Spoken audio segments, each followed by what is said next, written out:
Hindi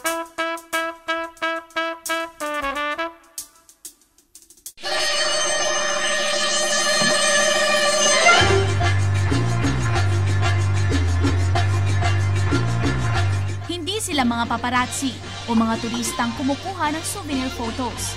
Ang mga kinukuhanan nila ang dahilan kung bakit mababa o mataas ang bayad mo sa kuryente.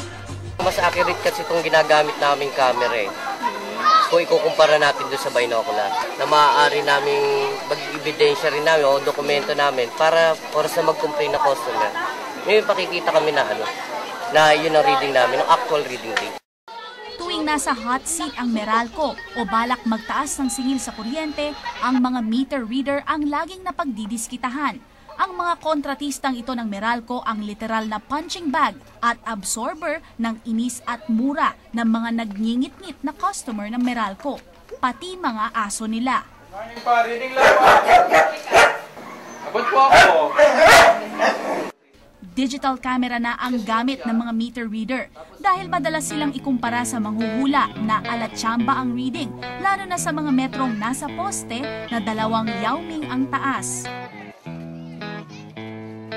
15 taon nang nagtitingala sa poste at nagbabasa ng metro si Ariel. Sunog na ang balat sa init ng araw, sinusunog pa ng tingin ng mga nanggigigil na customer. Kwento ni Ariel, meron na daw sa kanilang sinakal ng customer habang nagbabasa ng metro. Meron ding kinikikila ng mga siga sa kanto. Ang pinakagrabing experience ni Ariel ay nang matutukan siya ng baril matapos mapagkamalang akyat bahay. Nakakapote, kung malakas ang ulan.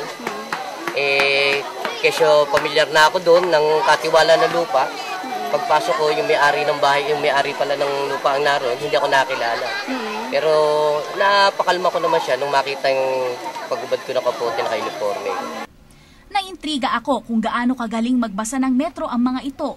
Sinamahan ko si Marvin sa ruta niya sa Barangay Pinyahan sa QC. Sanay na raw siya sa sari-saring reklamo at alibay. Sino po nakabasa? Natamaan kasi ng ano yan eh, ng bakal ba? Wala pong bayad yan. Yung mga ganyang cases. Bakit nangingi siya ng 600? Mali po ito.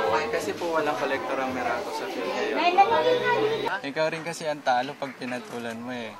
Nasanay na ako eh, yung 8 years ko dito. Talagang malumanay ka lang dapat.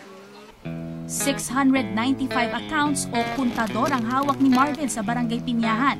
Pero sa loob ng 3 oras, kaya raw niyang tapusin itong lahat. Sa loob to. More than 30 seconds, 7 metro na yung nabasa ni Marvin. So ganun sila kabilis magbasa. Sanayalan daw yun. No one knows what it's like to be the bad man, to be the sad man behind blue eyes. Faye Tobias po, dokumentado.